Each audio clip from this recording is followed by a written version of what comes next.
Welcome to Aadya TV. మనతో పాటు BRS state leader మాజీ SC corporation chairman Erpula Narottam గారు ఉన్నారు. ఆయన అడిగి తెలుసుకునే ప్రయత్నం చేద్దాం. సార్ నమస్తే.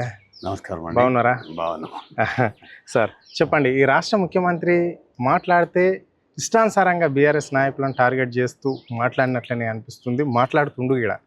అంటే మనం చూసినట్లయితే కేసీఆర్ కుటుంబాన్ని, కేసీఆర్ను నీ జాతి ఏంటిరా అని చెప్పేసి ఈడైనా మాట్లాడుతున్నాడు. దీనిపైన ఈ రాష్ట్ర ప్రజలు ఏమనుకోవాలి, మరి బీఆర్ఎస్ క్యాడర్ అంతా ఏమనుకుంటుంది, దాని మీద మీ స్పందన ఏంటి?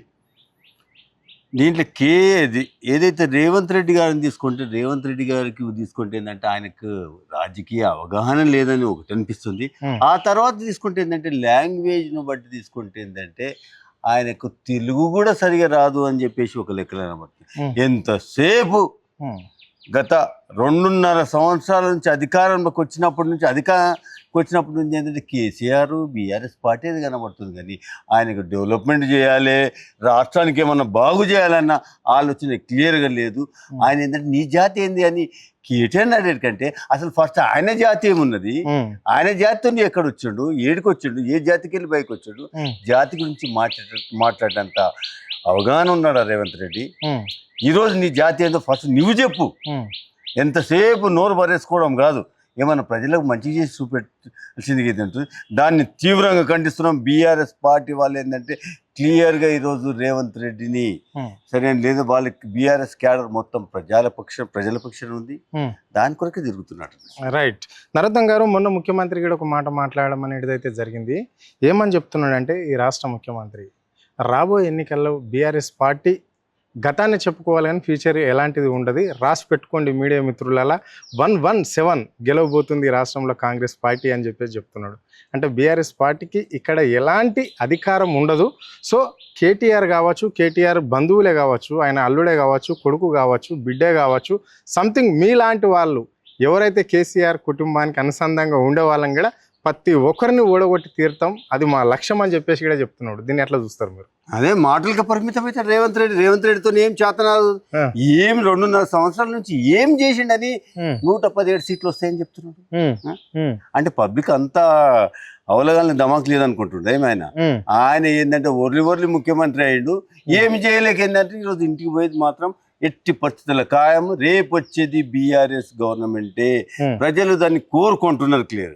రైట్. మరి ఇంకో విషయానికి వస్తే ఇక్కడ ఆల్రెడీ వర్షాకాలం 2 నెలలు అయిపోయింది, ఆల్రెడీ వర్షధార పంటలు కూడా పెట్టారు. మొన్న మళ్ళా మంత్రులు ఇక్కడ వీడియో కాన్ఫరెన్స్ పెట్టేసి రైతులు చేంజ్ చేసుకోవాలి పంటలను, అంటే వరి ధాన్యం వేయద్దు అని చెప్పారు. వాళ్ళే 7 రకాల సన్నాడ్లు వేయాలని చెప్పిన ఈ ప్రభుత్వమే ఈరోజు వరి ధాన్యం వేయద్దు, ఇక్కడ ఏదైతే వాటర్ సోర్స్ ప్రాబ్లం ఉండొచ్చు అని చెప్తున్నారు. మరి దీన్ని ఎట్లా చూస్తారు మీరు? వాస్తవమేనా, ఇది ఉందా వాటర్ సోర్స్ ప్రాబ్లం ఈ రాష్ట్రంలో ఉన్నట్లన్నా? లెనిన్ ఏదైతే దాని ప్రభావం వల్ల ఏంటంటే రేపు వచ్చేది వర్షపాతం తక్కువ ఉన్నది, రేపు వచ్చేది కరువు అని క్లియర్గా కనబడుతుంది. వర్షపాతం తక్కువ ఉన్నది, నీళ్లు తక్కువ ఉన్నాయి. అయితే తెలంగాణను తీసుకుంటే ఏంటంటే 2 బేసిన్లలో పోతుంది, కృష్ణా గోదావరి. ఈ బేసిన్లలో పోతే ఏంటంటే ఎక్కడనో మహారాష్ట్రలో పడ్డ నీళ్ళు ఏంటంటే తెలంగాణకు వచ్చే ఛాన్స్ ఉంది. ఆ నీళ్ళు ఏంటంటే వాటిని పై లెవెల్కి తీసుకురావని చెప్పేసి కేసీఆర్ గారు కాళేశ్వరం కట్టించారు. ఆ కాళేశ్వరం నుంచి గోదావరి నీళ్లు పైకెత్తి తీసుకొచ్చి తెలంగాణలో ఉన్నాయి సుమారు 29 రిజర్వాయర్లు ఉన్నాయి. ఆ రిజర్వాయర్లను అన్నిటి నీళ్లు నింపి తెలంగాణ రైతులను ఆదుకుందాం అనుకున్నాం. కానీ ఈ రేవంత్ రెడ్డి అది క్లియర్గా మర్చిపోయిండు. ఎంతసేపు ఏంటంటే ఆ కాళేశ్వరంను అది 2 పిల్లలు గుంగిపోతే కాళేశ్వరమే ఫెయిల్ అయింది, మేడిగడ్డ దగ్గర గేట్లు ముయ్యలేము అని చెప్పేసి ఆ నీళ్ళని తీసుకురాకుండా చేసిండు. మొన్న రిటైర్డ్ ఇంజనీర్లు అందరు పోయి వాళ్ళు కూడా రికమెండ్ చేశారు, కన్నెపల్లి వద్ద మేడిగడ్డ వద్ద గేట్లు ముయ్యకుండానే గోదావరి నీటిని పైకి ఎత్తొచ్చు అని చెప్పేసి క్లియర్గా చెప్పారు. కానీ దాన్ని పక్కనే పెట్టేసి ఈరోజు ఏంటంటే తెలంగాణ రైతులు క్లియర్గా అన్యాయం చేస్తున్నాడు రేవంత్ రెడ్డి. ఆ ఉసురు ఆయనకు తగులుతుంది డెఫినెట్గా. రేపు వచ్చేది మాత్రం ఆయన కంప్లీట్గా రాకుండానే పోతారని. రైట్. మీరు అన్నట్లుగానే ఉత్తర తెలంగాణలో ఆల్రెడీ రైతులు నారు పెట్టిరు, నాటేస్తున్నారు ఇక్కడ. మరి ఆ పరిస్థితి ఆ విధంగా ఉంటే ఇక్కడ కూలేశ్వరం అనే కాంగ్రెస్ పార్టీ ఇప్పటికి దాదాపుగా 3 సంవత్సరాలకు దగ్గరకు వచ్చేస్తుంది. రేపు డిసెంబర్ అయితే 3 సంవత్సరాలు కంప్లీట్ అయినట్లే, ఇంకో 4 నెలల్లో పడితే. మరి అప్పటి నుంచి ఈ 2 పిల్లర్స్ను ఎందుకు మరమ్మతులు చేయలేకపోయింది ఈ ప్రభుత్వం? కాళేశ్వరం ప్రాజెక్ట్ అనేది ప్రపంచంలోనే అతి పెద్ద ప్రాజెక్టు, అంటే ఎత్తిపోతల ప్రాజెక్టు అంత పెద్ద ప్రాజెక్ట్. అది కట్టింది ఎవరు? కేసీఆర్ గారు. ఆ కేవలం ఏంటంటే 2 పిల్లలు గుంగిపోయినాయి అంటారు. ఇరిగేషన్ లో ఏ ప్రాజెక్ట్ తీసుకోండి, ప్రతి దానికి కూడా మెయింటెనెన్స్ కావాలి అది చేయడానికి. ఇంకోటి ఆ 2 పిల్లలు కుళ్ళిపోయినాయి అని అంటే ఏంటంటే అది దాని మీద ఏంటంటే క్లియర్గా ఏంటంటే కాంట్రాక్టర్ కు రెస్పాన్సిబిలిటీ ఉంటుంది. ఎల్ఎన్టీ దానికి కాంట్రాక్టర్. ఆ కాంట్రాక్టర్ ఆ రిపేర్ చేయడానికి కూడా రెడీగా ఉన్నాడు. ఆ రిపేర్ చేసి మంచిగా చేస్తే ఏంటంటే పేరు ఎవరికి పోతుంది? కేసీఆర్. రేవంత్ రెడ్డిగా ఏం చేయని చేత కాదు. చేసిన వాటిని ఏంటంటే తీసుకొస్తే ఆయనకు పేరు పోతుంది. ఆయనకు పేరు పోకుండా ఎంతసేపు ఏంటంటే కాళేశ్వరం కూలేశ్వరం. అదే నీకు చేతగాక 2-3 మీరు అన్నట్లు ఏంటంటే దగ్గర 3 సంవత్సరాలు కావస్తున్నది. 3 సంవత్సరాలు నీకు చేత కాలేదు.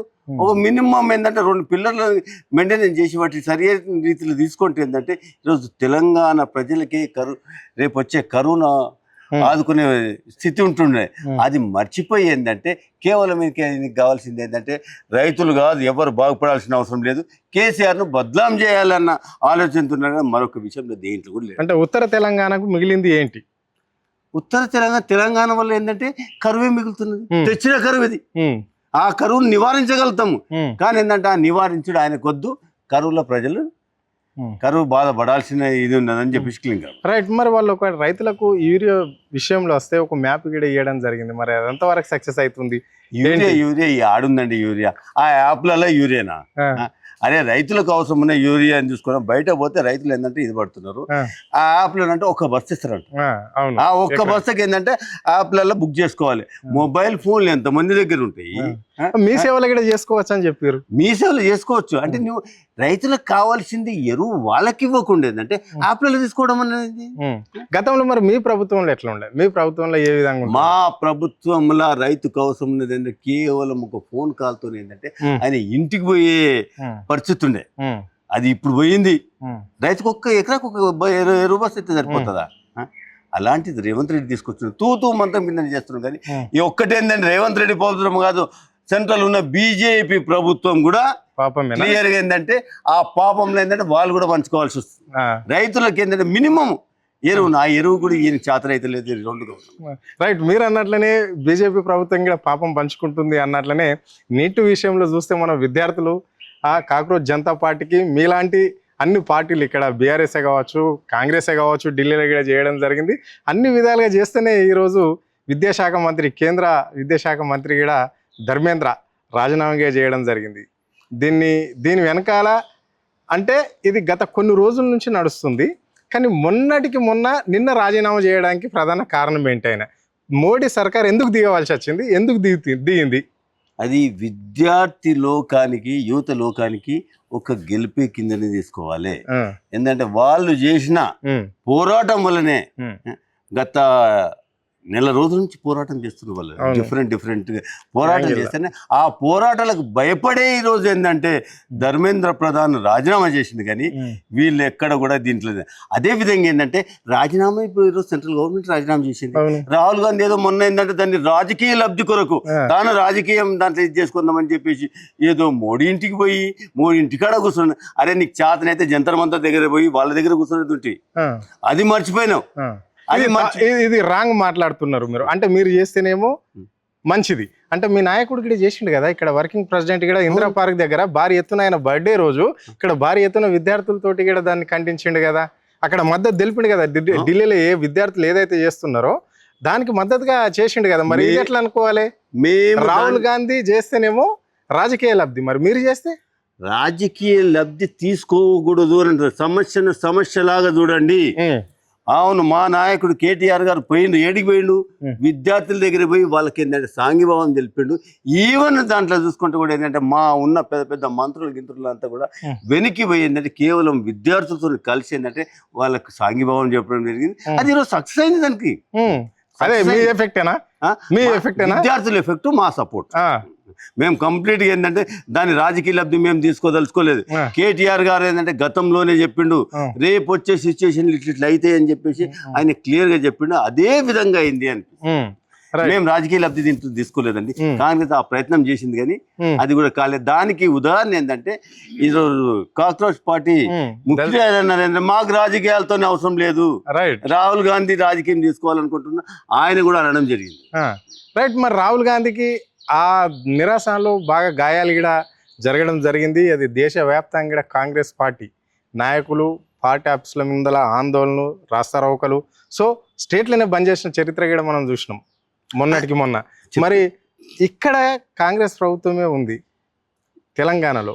సో రాహుల్ గాంధీకి అక్కడ ధర్నా చేస్తే ఇక్కడ దాదాపుగా దేశంలో ఒక 3-4 ముఖ్యమంత్రులు ఉన్నారనుకుంటా. హర్యానా ఒకటి, కర్ణాటక ఒకటి, ఇక్కడ కేరళ ఒకటి, తెలంగాణ ఒకటి. మరి తెలంగాణ ముఖ్యమంత్రి అంత జరిగినాక రాహుల్ గాంధీని కలవకుండా ఇక్కడ కొడంగల్లో ఎందుకు ఆయన నిరాశను తెలుపవలసి వచ్చింది?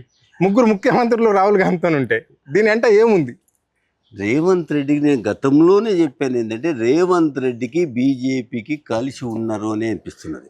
ఎందుకంటే రాహుల్ గాంధీ ఈ రోజు ఏంటంటే ఢిల్లీలో పోయి ఏదో ధర్నా చేసి అవన్నీ చేసి, అరే నీ ముఖ్యమంత్రి ఉన్నాడా, నీ గవర్నమెంటే ఉన్నది. అరే గతంలో ఏంటంటే ఈ రాహుల్ గాంధీ ఈ అశోక్ నగర్ చౌరస్తాకు వచ్చేసి నిరుద్యోగులకు ఏంటంటే ఉద్యోగాలు కల్పిస్తాము వాళ్ళతో సాంఘీభావం చెప్తున్నాను అశోక్ నగర్ వచ్చిండు. ప్రియాంక గాంధీ కూడా పెద్ద మీటింగ్ పెట్టి ఓ డిక్లరేషన్ చేసింది. సరూర్ నగర్ లో ఏంటంటే పెద్ద యూత్ డిక్లరేషన్ చేసింది. అవన్నీ అడిగిపోయినాయి. అంటే మీరు కేవలం ఏంటంటే ఇష్యూను రాజకీయ లబ్ధి కొరకు వాడుకోవడానికే చూస్తున్నారు కానీ స్టూడెంట్స్ కానీ యూత్కి కానీ హెల్ప్ చేసే విధంగా లేరు. ఎందుకు లేదు రా? ఇక్కడ రేవంత్ రెడ్డి ఆల్రెడీ 67,000 ఉద్యోగాలు ఇచ్చినాము అని చెప్పేసి చెప్తున్నాడు. మీరేమో ఇయ్యలేదు అని చెప్పేసి ఓన్లీ బీఆర్ఎస్ పార్టీ మాత్రం నాయకులు మాత్రం చెప్పడం ఏంటి? ఆయన క్లియర్గా చెప్తున్నాడు కదా, ఇక్కడ ఉద్యోగ అవకాశాలు యూత్ అద్దనుకుంటున్నారట యువ నాయకులు. అంటే యువత ఎవరైతే ఉద్యోగాలు ఇస్తామని ప్రభుత్వం అన్న ప్రజాప్రభుత్వం బ్రహ్మాండంగా నడుస్తున్నది, మాకు ఉద్యోగాలు అవసరం లేదు అని చెప్పేసి ధర్నాలు ఆందోళన చేస్తే కేవలం బీఆర్ఎస్కి సంబంధించిన కొంతమంది విద్యార్థి నాయకులు, అంటే బీఆర్ఎస్ బలోపేతం చేస్తున్న విద్యార్థి నాయకులు, ట్రేడ్ ఆర్టిస్టులు మాత్రమే ఇక్కడ ధర్నాలు ఆందోళనలు చేస్తున్నారని రాష్ట్ర ముఖ్యమంత్రి అంటున్నాడు. అంటే సంవత్సరానికి కాంగ్రెస్ పార్టీ అధికారంలోకి వస్తే 2 లక్షల ఉద్యోగాలు ఇస్తామన్న మాట నిజమే. ఇప్పుడు 3 సంవత్సరాలు గడుస్తున్నది, 67,000 ఉద్యోగాలు ఇచ్చినామని ఈ రాష్ట్ర ముఖ్యమంత్రి లెక్కలతో సహా చెప్తా అంటున్నాడు. మరి దీన్ని ఎట్లా చూస్తారు? ఆయన చెప్తే కదా ఇంతకుముందు చెప్పినట్టు రాహుల్ గాంధీ అశోక్ నగర్ వచ్చిపోయాడు, ప్రియాంక గాంధీ వాగ్దానం చేసింది, ఈ రేవంత్ రెడ్డే సంవత్సరానికి 2 లక్షల ఉద్యోగాలు ఇస్తాను. ఆడున్నాయి, ఎవరికి ఇచ్చినావు, ఏ యూత్కి ఇచ్చినావు, ఆ యూత వద్దంటున్నది. ఇంకోటి ఏంటంటే పేడ్ ఆర్టిస్టులు అని అంటాడు ప్రతిసారి అంటున్నాడు. బీఆర్ఎస్ చేసేదాన్ని పేడ్ ఆర్టిస్ట్ కాదు, మాట్లాడే సమస్యలు సరి అయిన రీతిలో ఉన్నాయా లేవా అది ఆలోచించు. ఎవరు అడుతున్నారు ఎంతసేపు అంటే ఆయనకి ఏంటంటే పేడ్ ఆర్టిస్టులు అని చెప్పేసి బీఆర్ఎస్ బదనాం చేయాలని చూస్తున్నా. ఇష్యూల గురించి మాట్లాడి నీవెన్ని ఉద్యోగాలు ఇచ్చావు, ఎంతవరకు తీసుకొచ్చినావు, ఆ తర్వాత 70,000 ఉద్యోగాలు ఇచ్చినట్టు. అవన్నీ ఏంటంటే గతంలో బీఆర్ఎస్ పార్టీ నోటిఫికేషన్లు ఇచ్చి ఫైనల్ స్టేజ్ లో తీసుకుని ఇచ్చింది. నువ్వు తీసుకురారా ఏమన్నా ఉంటే చెప్పు. ఇప్పటి వరకు ఏదన్నా నోటిఫికేషన్లు ఇచ్చి ఉద్యోగాలు ఇచ్చినట్టు ఏమన్నా ఉంటే చెప్పని చేత అయితే అవి చెప్పమని. రైట్. అది మర్చిపోయి ఏంటంటే కేవలం కొంచెం రాజకీయాలకు వస్తాం. తారస్థాయిలకు చేరుకుంటున్నాయి కాంగ్రెస్ల రాజకీయాలు. దళితులు వర్సెస్ రెడ్డిస్, మందుల సామేలు, కోమటిరెడ్డి బ్రదర్స్. దీన్ని ఎట్లా చూస్తారు మీరు? ఆయన అంటున్నాడు మా ఇంటికి 100 సార్లు వచ్చిండు మందుల సామేలు నాకు టికెట్ కావాలి అని చెప్పేసి అని కోమటిరెడ్డి రాజగోపాల్ రెడ్డి చెప్తున్నాడు. అందుకే టికెట్ ఇప్పించినాం అంటున్నారు. ఇది నిజమేనా? ఎస్సీ రిజర్వ్డ్ సీట్లలో కూడా రెడ్డిల ఆధిపత్యమేనా? నేను అదే అంటున్నా, ఆ ఆధిపత్యం నువ్వు మర్చిపోండి. అంటే నీ ఇంటికి 100 సార్లు వస్తే టికెట్ ఇప్పిస్తావా? అంటే ఎవడన్నా పోయి ఏంటంటే 100 సార్లు పోతే వానికి టికెట్ ఇస్తావా? నీ పార్టీ నియమాలు ఏమున్నాయి, నీ పార్టీ రూల్స్ ఏమున్నాయి? అంటే నీ వెనక తిరిగినోనికి ఇది చేస్తావా? ఎస్సీ నియోజకవర్గాలు నీ పెత్తనం ఏంది రావి, నీ పెత్తనం ఏంది? నీకు చేతనైతే ఏంటంటే నీది నియోజకవర్గం చూసుకో. ఇంకోటి ఏంటంటే పార్టీకి క్లియర్ గా కమిటీలు ఉన్నాయి, అవన్నీ ఉన్నాయి, ఆ కమిటీలు చేసిండొచ్చు. నీ పెత్తనం ఏంది రా బోర్డు పెత్తనము? నీవు ఏ సిటీ ఇప్పించినావు? ఇప్పిస్తే నీ సిటీ ఇప్పి, నీ సిటీ ఇప్పిస్తే ఇప్పుడు అరే నిజంగానే దళితుల పైన ప్రేమ ఉన్నది, ఆయన త్యాగం చేసి ఏదో ఇప్పించిండని అనికొస్తుంది కానీ కాకపోతే మా దళితుల సీట్ల మీద మీ పెత్తనం ఏంది, దాన్ని ఒప్పుకోవడానికి మేము తయారు లేము అని చెప్పేసి ఏ పార్టీలో ఉన్న వాళ్ళైనా కూడా దళితుల మీద వేరే వాళ్ళ వర్గాల పెత్తనం ఒప్పుకొనడానికి వీల్లేదు. Okay, right. మరి ఇక్కడ మంత్రివారిగా విస్తరణ కూడా జరుగుతుంది అని చెప్పేసి అంటున్నారు. కొంతమంది మంత్రులను తొలగించే అవకాశం కూడా ఉండొచ్చు అని చెప్పేసి అంటున్నారు. మీ అంచనాల ప్రకారం, మీ రాజకీయ అనుభవం ప్రకారం, మీకున్న పరిచయాల ప్రకారం ఏమన్నా ఇంటిమేషన్ ఉందా? ఎవరెవరు పోబోతున్నారు? అంటే మీ కమ్యూనిటీ నుంచే కావచ్చు, లేకుంటే ఇతర కమ్యూనిటీ నుంచి కావచ్చు. దాని గురించి మేము కమెంట్ చేయదలుచుకోలేదు. ఎందుకంటే అది వాళ్ళ ఇంటర్నల్ వ్యవహారము. వాడు ఎవరికిచ్చుకుంటాడో ఎవరికి తీసేస్తారో చూడండి. ఈ రోజు ఏంటంటే వాళ్ళు ఉన్న మంత్రులందరూ కూడా ఫెయిలే ఉన్నారు. ఆల్మోస్ట్ అందరు మంత్రులు మంత్రులు ఉన్నారు. ఓ మంత్రి ఏమో నేను సీట్ ఇప్పించిన అంటాడు, ఇంకో మంత్రి ఏమో నేను చేసిన అంటాడు, ఇంకో ఎమ్మెల్యేనేమో నాకు సీట్ ఇవ్వలేదు, నాకు మంత్రి కావాలి. ఇప్పుడు కోమటిరెడ్డి వెంకరెడ్డికి ఆల్రెడీ ఓ మంత్రి ఉన్నది. వాళ్ళ అన్నకి ఏంటంటే నాకు కావాలి మంత్రి.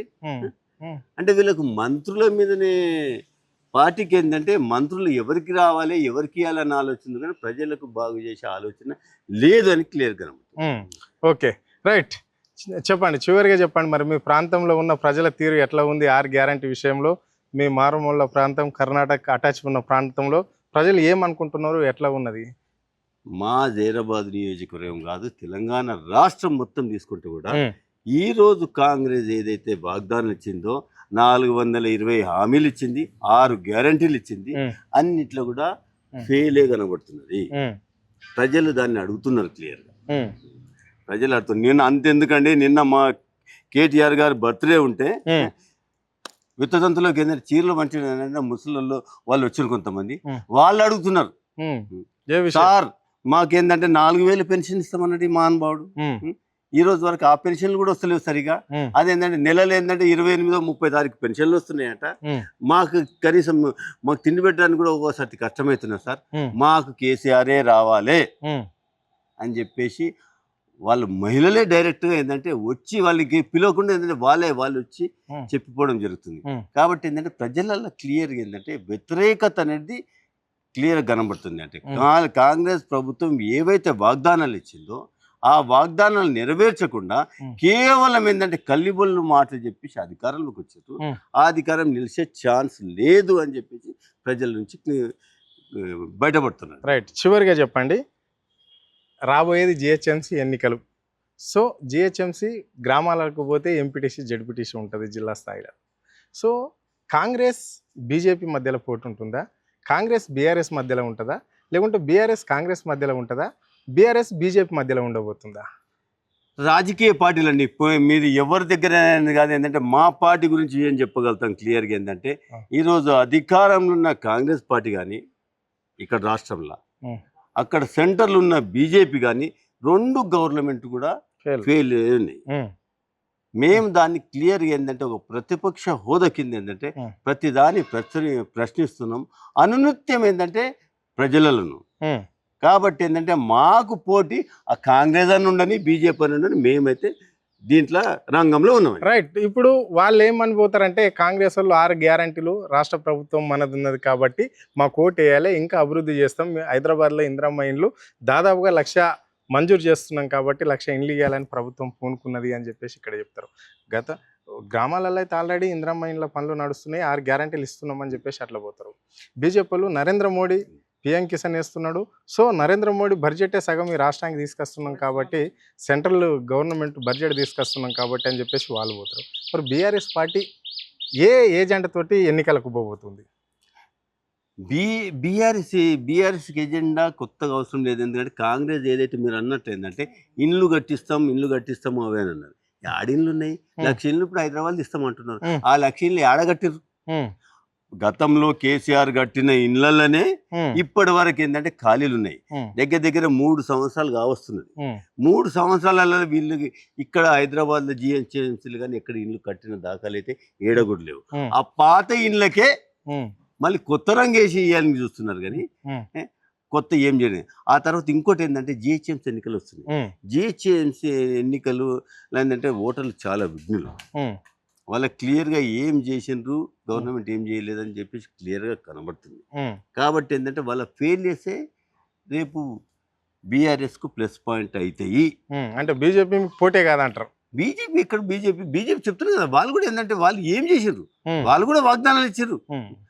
సంవత్సరానికి 2 కోట్ల ఉద్యోగాలు ఇస్తామన్నారు. ఏడున్నాయి? సుమారు ఇప్పుడు 12 సంవత్సరాలే 12 సంవత్సరానికి వాళ్ళు 2 కోట్ల ఉద్యోగాలు వాళ్ళు అట్లా ఫెయిల్ ఉన్నారు. 2 లక్షలు ఇస్తామని కాంగ్రెస్ అన్నది అలా ఫెయిల్ ఉన్నారు. ఫెయిల్ ఉన్నారు, తర్వాత రాజీనామాలు. పేపర్ లీకేజ్లలో ఫెయిల్ ఉంది. అది క్లియర్ గా ఈరోజు తెలిసిపోయి కూడా Dharmendra Pradhan education minister resign చేసిండంటే ఆయన క్లియర్ గా ఒప్పుకున్నట్టునే కదా, తప్పును ఒప్పుకున్నట్టే కదా. ఇన్ని రిజైన్ చేసేది ఏంటంటే నైతిక బాధ్యత. అంటే ఎప్పుడో ఆయనకు వాళ్ళకి నైతిక బాధ్యత ఉంటే ఇంతకు ముందే చేయాల్సింది. ఇప్పటిదాకా పోరాటం చేసిన తర్వాత పోరాటం దానికి ఏంటంటే ఒప్పుకొని వాళ్ళు రాజీనామా చేసిందంటే దాని వల్లనే క్లియర్ గా వాళ్ళ తప్పులు క్లియర్ గా వాళ్ళే ఒప్పుకున్నట్టు. ఓకే, ఒప్పుకున్నట్టు. థ్యాంక్ యూ సార్, మీ విలువైన టైం ఇచ్చినందుకు. Thank you.